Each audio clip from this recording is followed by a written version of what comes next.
Ya son las 9 de la mañana con 12 minutos. ¿Qué les parece si vamos con nuestro panel de inmediato? Saludar a quienes ya se conectan con nosotros para poder tratar los temas que están obviamente en la palestra. Saludamos de inmediato a Macarena Cox, socia y directora de comunicaciones de la consultora de asuntos públicos y comunicación estratégica Polka. ¿Cómo estás, Macarena? Muy buenos días. Muy buenos días, ¿cómo está usted? Muchas gracias por la invitación. No, gracias a ti por estar acá conectada con nosotros, lo mismo que al doctor en Ideología y Análisis del Discurso de la Universidad de Essex, investigador del Observatorio de Nueva Ciudadanía de la Universidad de las Américas, Claudio Coloma. Claudio, también bienvenido, gracias por estar acá nuevamente con nosotros. Hola Rodrigo, hola encantado. Bueno, ¿qué les parece si vamos a los temas de inmediato para empezar a aprovechar bien el tiempo y poder efectivamente reflexionar en torno a esto? Lo primero tiene que ver con este aniversario, este segundo aniversario de lo que fue el plebiscito de salida del primer proceso constitucional que tuvo diferentes formas de ser abordado a nivel del mundo político. Por un lado, lo que quedó también bien de manifiesto fueron los actos que se desarrollaron por parte de la oposición. Hubo conmemoración de lo que es este hito, entre otras cosas se dijo que ese día quedará grabado como uno de los más importantes de la historia a propósito de lo que fue el triunfo del rechazo en esa oportunidad, pero también desde la vereda del oficialismo han habido reflexiones en torno a aquello. Una de ellas estuvo de la mano de la vocera de gobierno Camila Vallejo. Ella dijo en conversación radial con Cooperativa, sin ir más lejos, que la ciudadanía rechazó las propuestas de Carta Magna por no representar a todos y todas. ¿Y por qué dijo? Porque hubo en ambos casos un atrincheramiento de posiciones.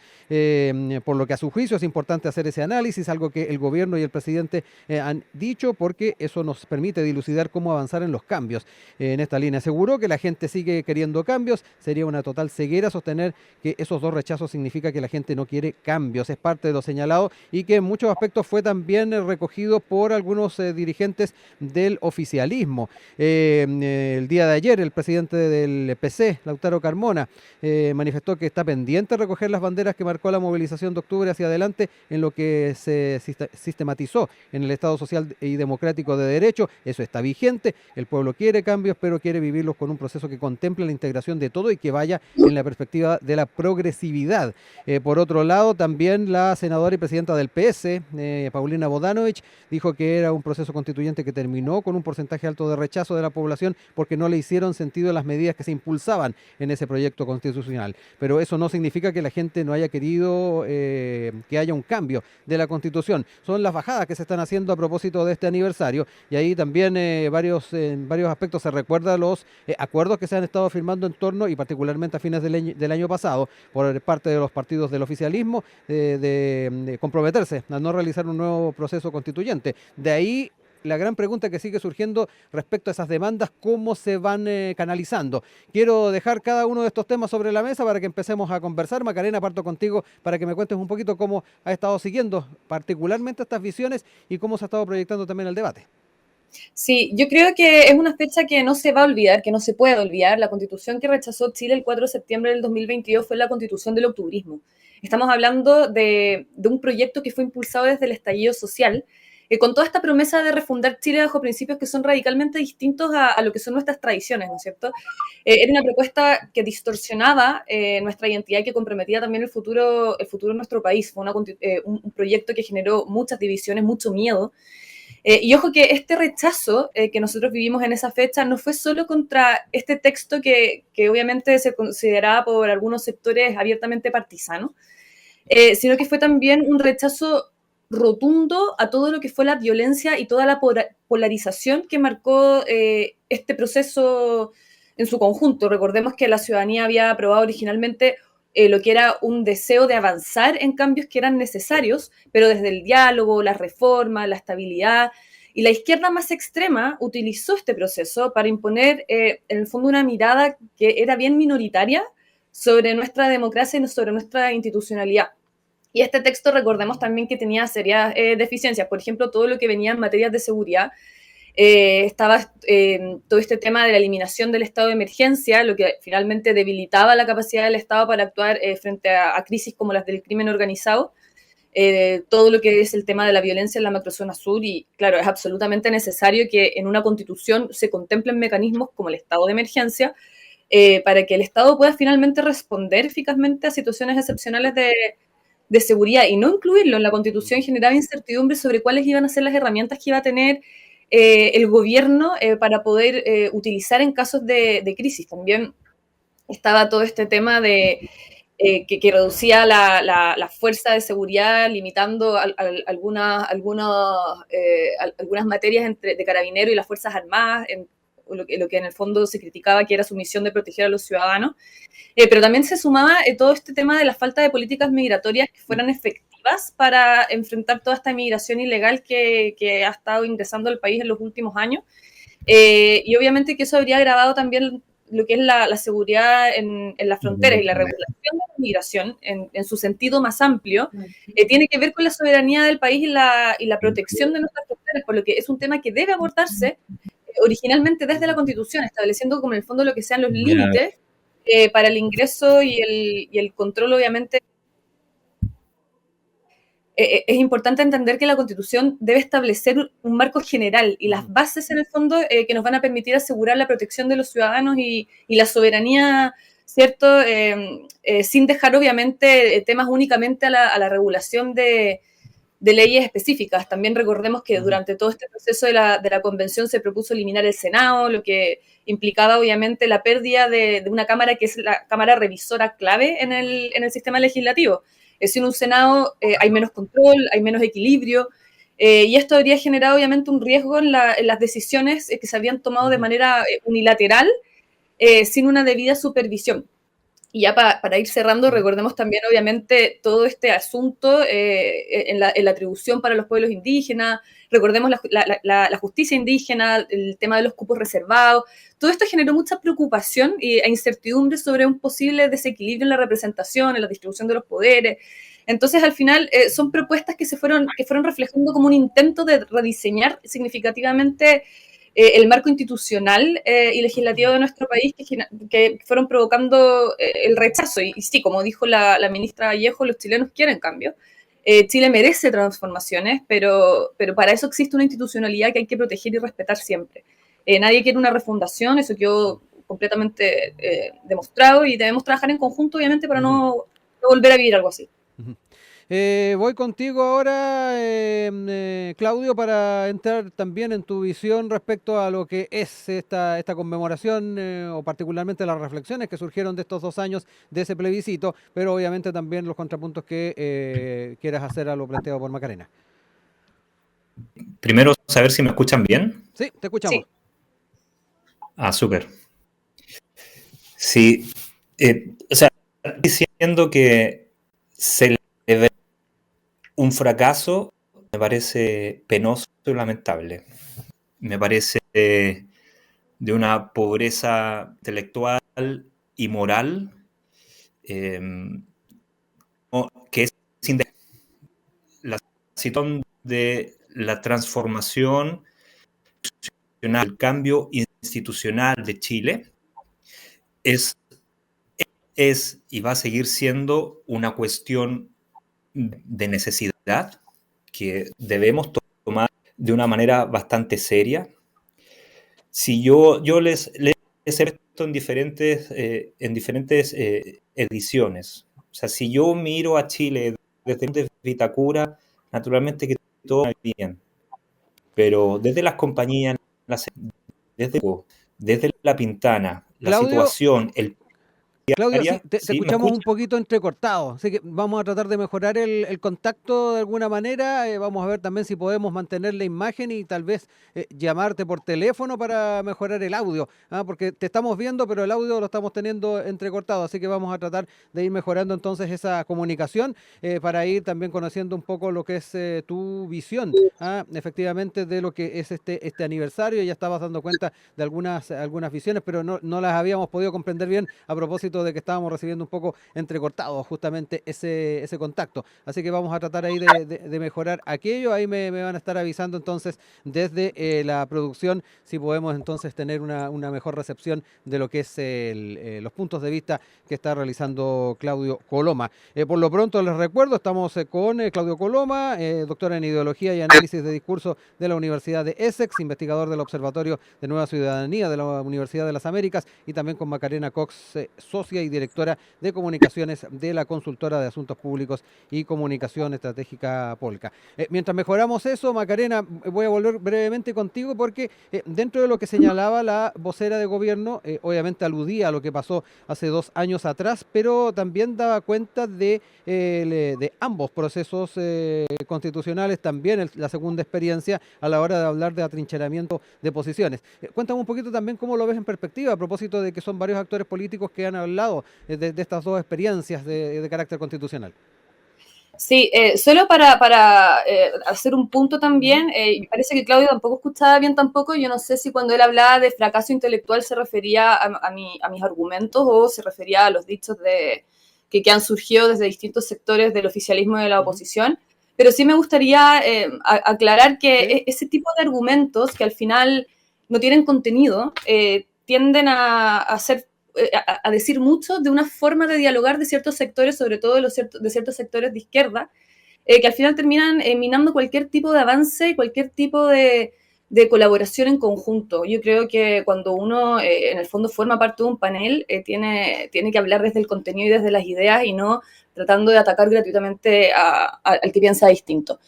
Pero bueno, retomando el tema anterior, yo creo que igual va a quedar en la memoria de los chilenos no solo la falta de seriedad y de desorden y la carencia de espíritu republicano que caracterizó a la convención del octubrismo, sino que también a los episodios vergonzosos que hubo durante todo este proceso, desde el comienzo, cuando se interrumpió, es cierto, la interpretación del himno nacional, yo no sé si tú te acuerdas, hasta momentos bien posteriores, como la presencia de disfraces durante la redacción de la propuesta constitucional, el caso de un delincuente que aprovechó una enfermedad grave para engañar a la ciudadanía y ser electo.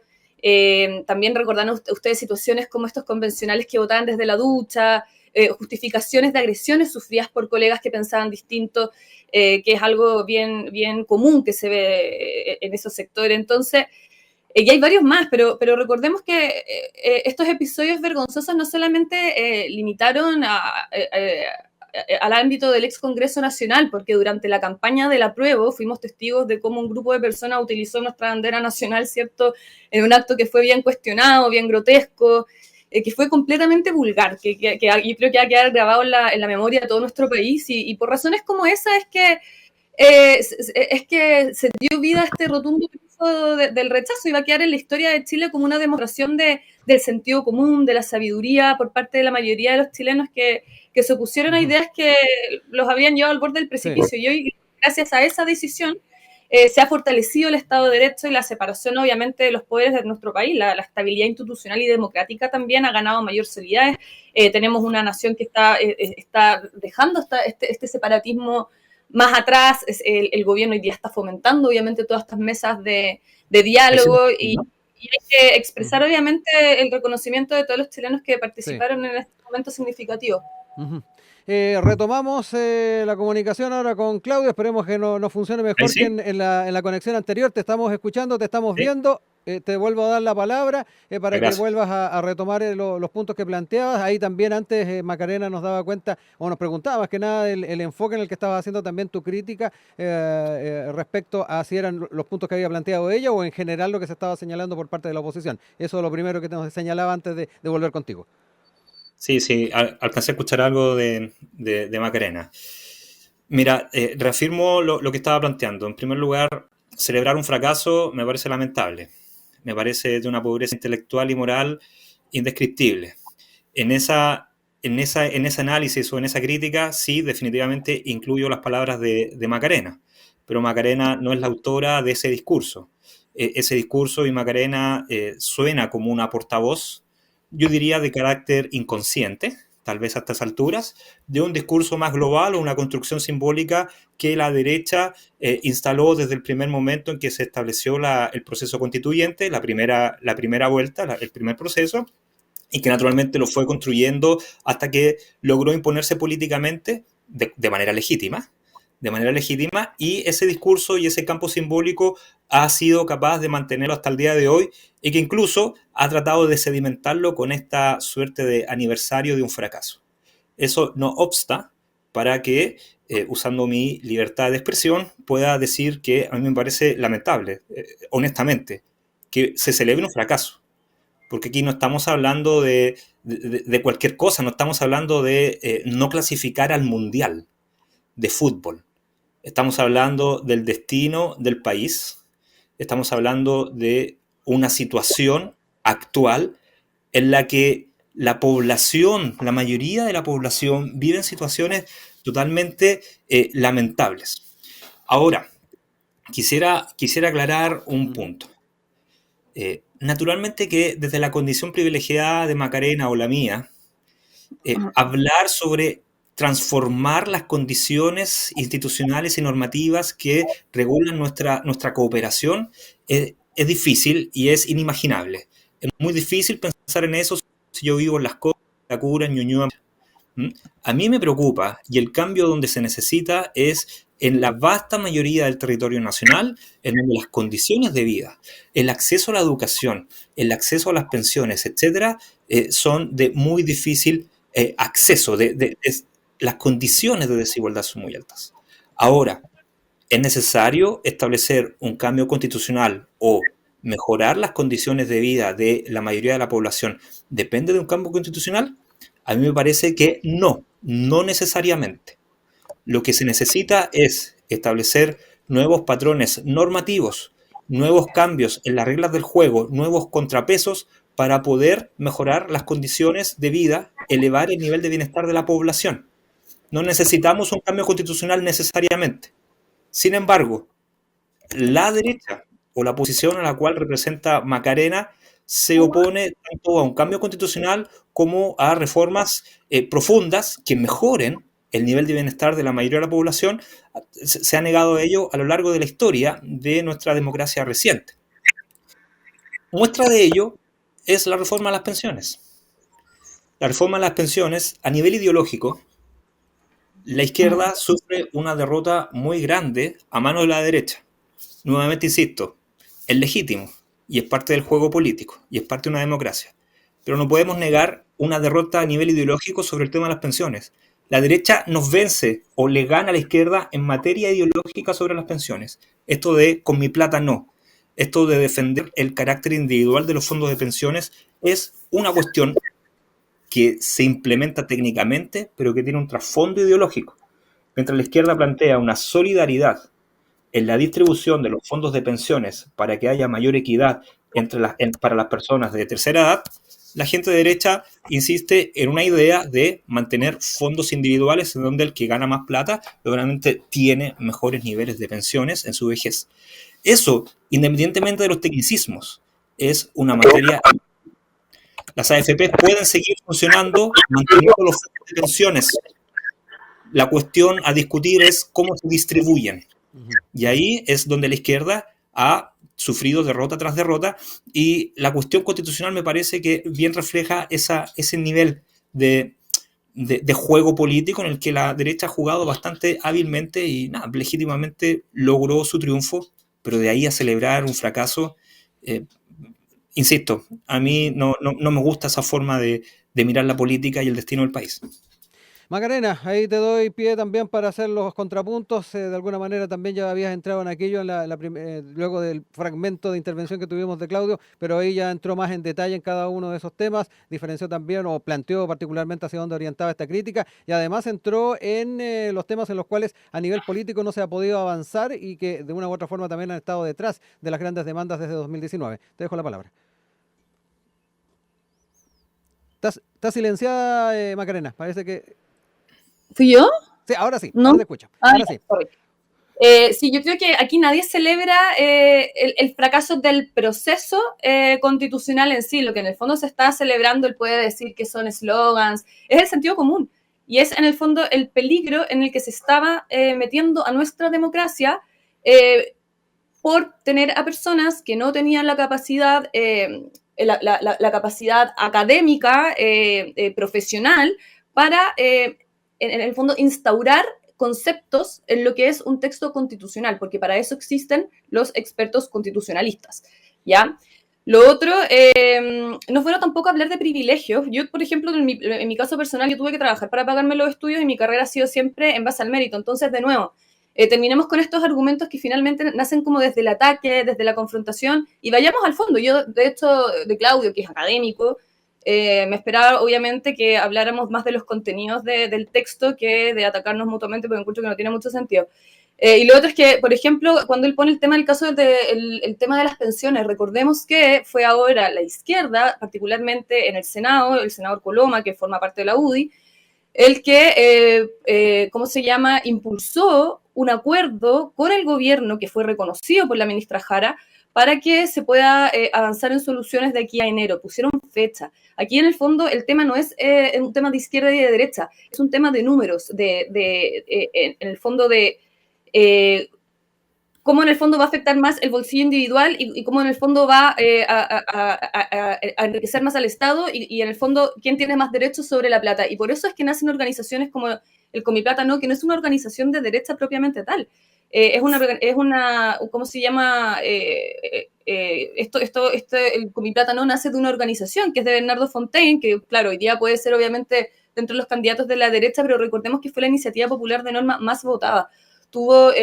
Superó de hecho las 20.000 firmas, estuvo también, recordemos, con esta otra iniciativa que era de pivotes por un Estado sin pituto que llegó a las 18.000. Con mi plata no fue la iniciativa de norma más votada por la ciudadanía, y eso refleja que no es solamente una mirada de un sector, es una mirada transversal que al final te dice que sí, Chile quiere cambios, pero quiere cambios Por bien eso no hechos. es política y es ideológica. De hecho, ese fue mi argumento. ¿Cómo? Por eso no es una cuestión política. De hecho, tu punto, estoy totalmente de acuerdo con el análisis que haces y por eso mi intención de remarcar que esto no es una cuestión política al igual que tú lo planteas. A diferencia de tu argumento, lo que yo planteo y lo que bien tu argumento refleja es que es una cuestión ideológica. Y en el establecimiento de un relato y un campo simbólico ideológico, la derecha legítimamente ha impuesto sus términos y lo hace y lo festeja y la situación se establece de esa manera. La derrota de la izquierda es en ese plano. Naturalmente que lo político lo podemos discutir y es más fácil analizarlo. Pero es que tú planteamiento bien refleja esto. Escuchamos a Macarena un poquito para que también haga el contrapunto. Esto tú no lo puedes separar de la política porque recuerda que nace de una firma entre políticos. Esto fue impulsado transversal. Entonces tú no lo puedes separar. Lo que sí puedes separar es, en el fondo, quién es el que redacta el texto constitucional para evitar que ocurran cosas tan peligrosas, disculpa, está mi hijo, que ocurran cosas tan peligrosas como el que saquen el estado de emergencia dentro de la Constitución y pongan en peligro al final lo que son las bases sólidas de la seguridad y de la soberanía de nuestro país. Eso una persona común y corriente no va a tener la capacidad de plasmarlo en un texto constitucional. ¿Ya? Y ese es un solo ejemplo de todos los anteriores que nombré y muchos más. Y por eso están, en el fondo lo que se conmemora en esta fecha no es el fracaso solamente de los sectores más ideologizados, de los sectores de izquierda que intentaron imponer una visión minoritaria, sino que también el sentido común y el haber en el fondo establecido lo que es un país bien hecho y no un país bananero. Claudio. La ideología se define como la imposición de un sentido común. El sentido común per se no existe. Es una construcción social que depende de cómo un sector de la sociedad impone arbitrariamente el significado del sentido común. Eso es ideología en el sentido más teórico del término. Por tanto, estoy totalmente de acuerdo con las palabras de Macarena.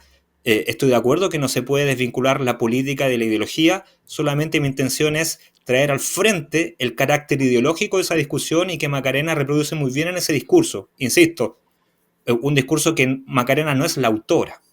Macarena reproduce ese discurso. Y en ese sentido me interesa relevar ello. La izquierda ha sido incapaz de vencer en el terreno simbólico o en el terreno de la ideología sobre todos estos temas. Ahora, en ese sentido, un elemento interesante que Macarena reproduce son términos como lo peligroso, como la incapacidad de personas, y todos estos elementos peyorativos o descalificativos que contribuyen a sedimentar este discurso de celebrar el fracaso. Yo con ese tipo de elementos, naturalmente que nada, son importantes considerarlos para poder develar que aquí no se trata necesariamente de que una constitución sea en sí misma peligrosa. No se trata de que una persona, por el hecho de no haber estudiado derecho en la católica, sea capaz o incapaz. Bien, se trata de que junto con todos los problemas que tuvo el primer proceso constitucional, y no los vamos a negar, ¿no? Rojas Vade, el exceso de actividades simbólicas que poco ayudaban, la inundación de discursos innecesarios, sobre todo en la inauguración, el nivel de expectativas que eran extraconstitucionales, o sea, eso no lo vamos a negar.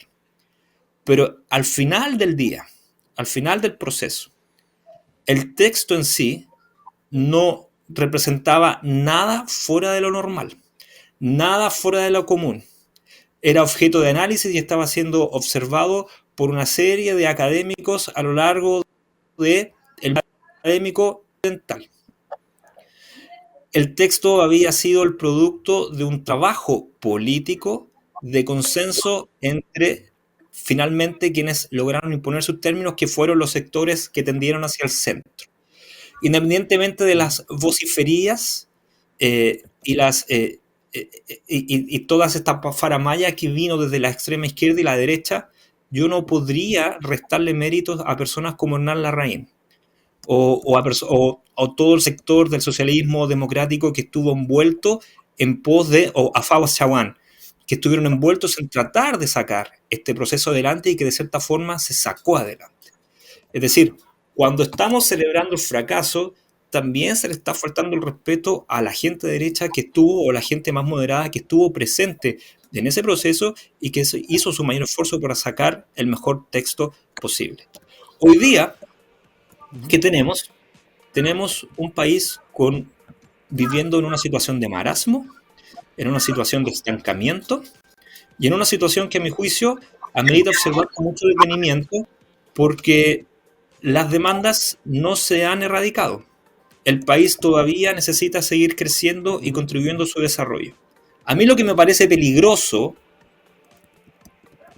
son los chats de Hermosilla. A mí lo que me parece peligroso es cómo Andrés Chadwick está involucrado en los chats de Hermosilla. A mí me parece peligroso que el presidente Piñera esté involucrado en los chats de Hermosilla. Eso es peligroso. No el texto de una constitución. En el fondo lo que quiero decir es que lo que me parece peligroso es cómo la sociedad chilena vive al margen de una institucionalidad. Sí. Y se lleva a cabo a través de esta cultura del pituto. Sí. Voy a darles un tiempo bien breve para cerrar ideas porque nos queda el otro tema. Macarena, brevemente. Ya, sí. No, es que me llama la atención que me mencione la palabra peyorativo después de hablar de la capacidad intelectual de las personas. Eso es lo primero.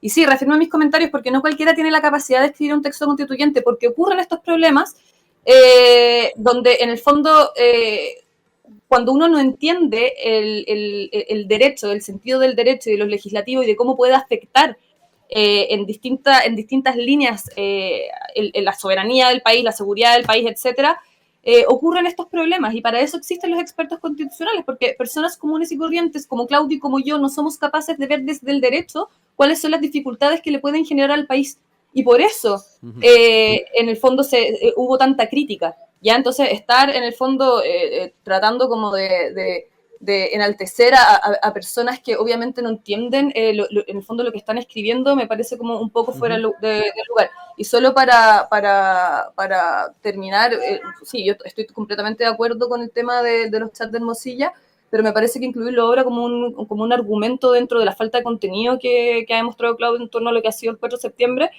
me parece innecesario, porque es como que está tratando, no sé si de equiparar o no sé qué.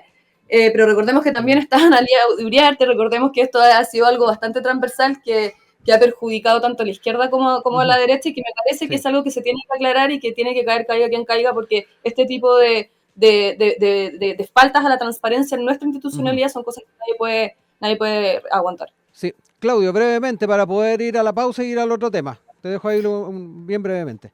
Sí, no hay nada peyorativo en denunciar la pobreza intelectual, o podríamos denominarlo como la insoportable levedad intelectual de la clase política chilena, de la cual la derecha es parte. No hay nada peyorativo en ello. El país está viviendo un momento de una pobreza intelectual muy grande. El hecho de festejar el fracaso refleja esa pobreza intelectual. Ahora, la forma en cómo la izquierda trata de abordar la crisis institucional chilena no es mucho mejor. El país en su conjunto, sobre todo en su élite, sufre de una pobreza intelectual que nos está teniendo en un estado de marasmo. No veo nada peyorativo en ello. Ahora, en lo peligroso, porque trataba de jugar con las palabras de Macarena, yo no veo, insisto, ni en el primer ni en el segundo propuesta constitucional algo peligroso en sí mismo. Si la peligrosidad viene de la intención y la acción del individuo, no en un texto. Por eso ejemplifico con Hermosilla, o podemos ejemplificar con cualquier otro individuo, sujeto. Ya son las 9:46. Estamos de regreso con nuestro panel del día de hoy, con Claudio Coloma, doctor en Ideología y Análisis de Discurso de la Universidad de Essex, investigador del Observatorio de Nueva Ciudadanía de la Universidad de las Américas, y con Macarena Cox, socia y directora de Comunicaciones de la consultora de Asuntos Públicos y Comunicación Estratégica Polka. Cambiamos el tema y nos quedamos con el cónclave de seguridad, los diferentes temas que se estuvieron abordando por parte de los distintos sectores involucrados en este tema, desde el Ejecutivo, hubo ministros de Estado, estuvo el presidente sin ir más lejos, también quienes forman parte de las comisiones de seguridad, tanto de la Cámara de Diputados como del Senado. Y dentro de las bajadas que hubo de por medio está el tema de buscar consensos en distintas áreas. Una de ellas va de la mano con la regulación migratoria. Desde esa perspectiva, desde los sectores del oficialismo y particularmente el PPD, el senador Jaime Quintana, señaló que preocupa que las cifras sigan altas, pero hay una baja en todos los delitos. No es suficiente, sin duda, hay que seguir haciendo más. Por otro lado, en elementos que se pusieron sobre la mesa en esta discusión, como tiene que ver el tema de las expulsiones pendientes de migrantes irregulares, desde sectores de la oposición, particularmente cito palabras del diputado Henry Leal, señaló que tal vez el gobierno no va a poder expulsar a los 30.000 migrantes con orden vigente, pero al menos centrarse en los más peligrosos. Es alguna de las lecturas que se hicieron al alero de este cónclave. Yo quiero hablar también un poquito de aquello junto a ustedes para ir también proyectando por dónde pueden seguir estos caminos. Claudio, parto contigo ahora. No te escucho ahora, Claudio. No sé si estás silenciado tú desde allá. Vamos. ¿No? ¿Me escuchan? Ahí sí, ahora sí te escucho. Sí, sabes que el tema de la seguridad me tiene un poco agotado. No es posible que el país, independientemente de la urgencia, sea el único tema que determine la agenda noticiosa de Chile. Y eso lo planteo como un elemento crítico a cómo se ejerce la agenda noticiosa, ni siquiera el periodismo, la agenda noticiosa en la prensa chilena, versus otros temas que son igualmente urgentes, tanto nacionales como internacionales. Dicho eso, que el gobierno se haga cargo de un tema que es urgente, como entre otros, me parece que está bien que lo haga, que haga estos cónclaves, me parece que es una señal positiva, que es propia, y me parece que lo haría tanto un gobierno de izquierda como el de Boric, un gobierno de centro izquierda o un gobierno de derecha, en la eventualidad que estuviéramos ante un gobierno, por ejemplo, de Sebastián Piñera. Si estuviéramos ante un gobierno de Kast, no tendría duda que también harían este tipo de actividades. La cuestión del crimen y la seguridad, me parece que si hay algo que lo caracteriza es que trasciende el parámetro de la izquierda y la derecha, y más bien nos debe obligar a repensar la seguridad del país y su administración en términos más globales. Y eso, por ejemplo, no se podía desvincular del debate constitucional. Es decir, necesitamos, primero que todo, reforzar el control fronterizo. En esto no hay recetas, ni hay medidas, y ni hay sesgos, o no debemos mirarlos con sesgos políticos. Es decir, el resguardo de la frontera es algo urgente, sobre todo la frontera peruano-boliviana. Y si para ello necesitamos invertir en la infraestructura, hay que hacerlo. Si para ello debemos recurrir a las Fuerzas Armadas, naturalmente que hay que hacerlo porque estamos hablando de las fronteras externas del país. Si necesitamos invertir en tecnología, drones, hay que hacerlo. Muy bien. Ahora, la decisión política para ello es lo que hace falta, a mi juicio, para poder tomar medidas un poco más radicales. En cuanto a la seguridad interna, independientemente de la inmigración, a mí me gustaría llevar la reflexión en torno a el nivel o la forma en cómo se está ejerciendo la libertad actualmente en nuestro país. John Stuart Mill nos hablaba que existen dos tipos de libertades, la libertad positiva y la libertad negativa. En la libertad negativa, precisamente, es donde no se respeta el límite de la libertad individual. Esta famosa frase de Mill que decía, mi libertad termina cuando comienza la del otro. Cuando no se respeta esa premisa, estamos hablando de la libertad negativa. Y me parece que en la sociedad de consumo en la cual vivimos actualmente, en donde se festina de valores que tienden a enaltecer el individualismo por sobre la fraternidad y la solidaridad, la posibilidad de ejercer y buscar la satisfacción de la libertad negativa se impone por sobre la libertad positiva. ¿Qué trato de decir con esto? En que todos estos fenómenos de delincuencia que vemos, desde esta perspectiva, bien las podemos interpretar como este anhelo por satisfacer una ansia de libertad, la libertad de obtener lo que yo quiero, porque no tengo los medios, a través de la vía formal, de obtenerlos. Necesito ir en contra de la norma. En ese sentido, da lo mismo si soy pobre o rico. La búsqueda de ejercer esa libertad negativa me parece que es un fenómeno que caracteriza a nuestra sociedad chilena. O sea, lo que hay detrás del caso Hermosilla es eso. Lo que hay detrás de los niveles de violencia que tenemos en las clases sociales menos privilegiadas, a mi juicio se puede leer de esa manera. Por eso el debate en torno a cambiar las normas, actualizar nuestras normas de convivencia es algo tan importante. Macarena, voy contigo también, no solamente saber cómo observas la forma en que se está llevando el tema de seguridad de estos cónclaves, pero también hablar de este trasfondo del que habló Claudio recién.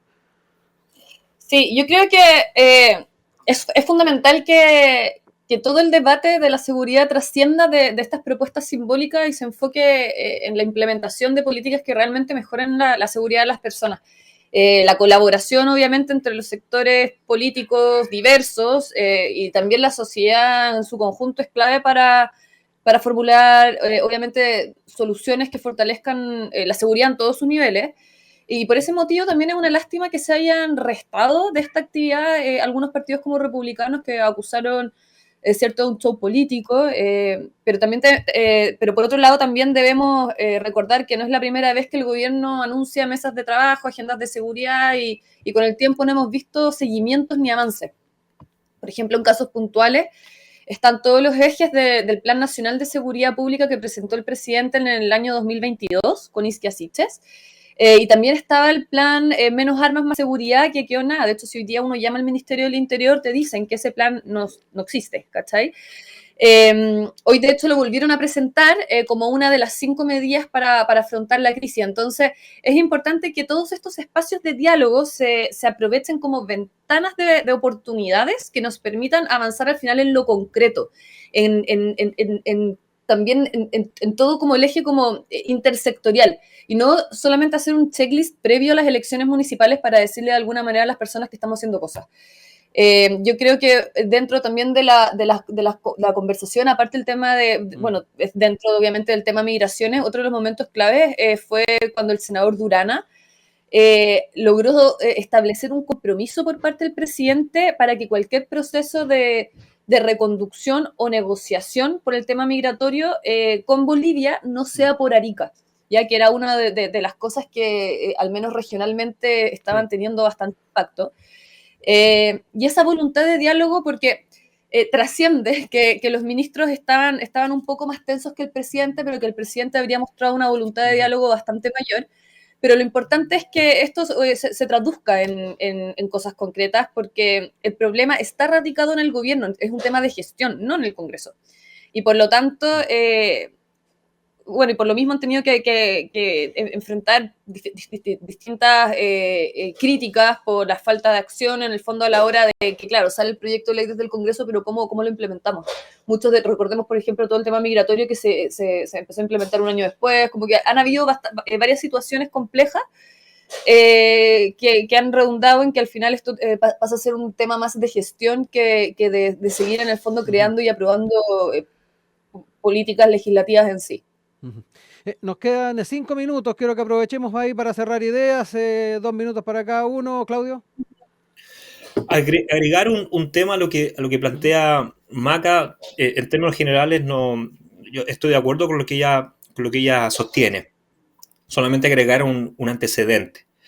O sea, en primer lugar, esta cuestión compete al gobierno, a la gestión y también al asunto y a la materia legislativa. O sea, no podemos deslindar responsabilidades, son las dos. Tal vez ahí hay un pequeño matiz con lo que dice Macarena. Pero sí agregar la cuestión integral o global que implica la seguridad. O sea, a mi juicio, el presidente Boric cometió un error grave o un error de cálculo al ser tan proactivo y tan reactivo, tan inmediato para reaccionar ante el fraude electoral en Venezuela. Es decir, todos los presidentes de la región, independientemente de izquierda o de derecha, se manifestaron en una línea muy similar a la del presidente Boric. Pero la prontitud con la cual Boric, la celeridad con la cual Boric reaccionó ante el hecho, llevó a que el gobierno de Chile fuera el único gobierno de izquierda al cual le expulsaran al personal diplomático de sus embajadas. El resto de los 4 gobiernos eran todos gobiernos de derecha y se esperaba una medida así. Lo que te trato de decir con esto es que, teniendo en cuenta la importancia del tema de la seguridad y la inmigración ilegal en Chile hoy día, que es el tema más importante, ¿bien? Ese tipo de situaciones no nos pueden ocurrir. El cálculo político en la diplomacia, en la política exterior del país, debe tener en consideración cuál es la agenda actual. O sea, ahí a mí me parece que el presidente y la política exterior chilena cometió un craso error y que poco ayuda a que se contribuya a solucionar de manera fehaciente la situación interna vinculada a la inmigración ilegal. O sea, hoy día urge tener relaciones diplomáticas y fluidas, canales comunicativos con el régimen venezolano, independientemente de los juicios morales que podamos hacer sobre ese régimen. Macarena, para cerrar el panel. Sí, yo creo que es muy complejo que el gobierno pueda avanzar en eso, sobre todo por estas como distintas facciones que tienen al interior, que yo creo que les hace muy difícil gobernar. Por ejemplo, la falta de coherencia, al menos en la política de seguridad del gobierno, es súper clara. Anteriormente se criticaban medidas como el control de armas, el uso de la ley de seguridad nacional, que se usa obviamente para enfrentar situaciones de violencia, y ahora son justamente medidas que están siendo promovidas. Y este cambio obviamente también refleja la urgencia que existe desde el gobierno por enfrentar estos problemas que en su momento no se percibían con la misma gravedad cuando ellos eran oposición, y por eso eran mucho más obstruccionistas a la hora de debatir legislativamente. El tema vuelve a ser el tema de las faltas de consenso interno, que yo creo que están limitando la capacidad de implementar cambios significativos a la hora de, claro, en el fondo se pueden terminar aprobando leyes. Si uno revisa las votaciones generalmente en materias de seguridad, los que votan en contra no es el Partido Socialista, no es el PPD, es el Frente Amplio y el Partido Comunista. Entonces, cuando tienen que llevarlas a cabo, cuando tienen que implementarlas, tienen una facción interna muy importante, que es Aprodignidad, que está siempre remando contra la corriente. Y yo creo que para el gobierno va a ser muy difícil avanzar en materia de seguridad precisamente por eso. Agradecer a Macarena Cox, Claudio Coloma, que nos acompañaron en el panel del día de hoy. Un abrazo a ambos, muchas gracias, y estamos atentos a volver a contactarnos y comunicarnos con ustedes en futuros paneles. Que estén muy bien, chao. Igual, chao, cuídense.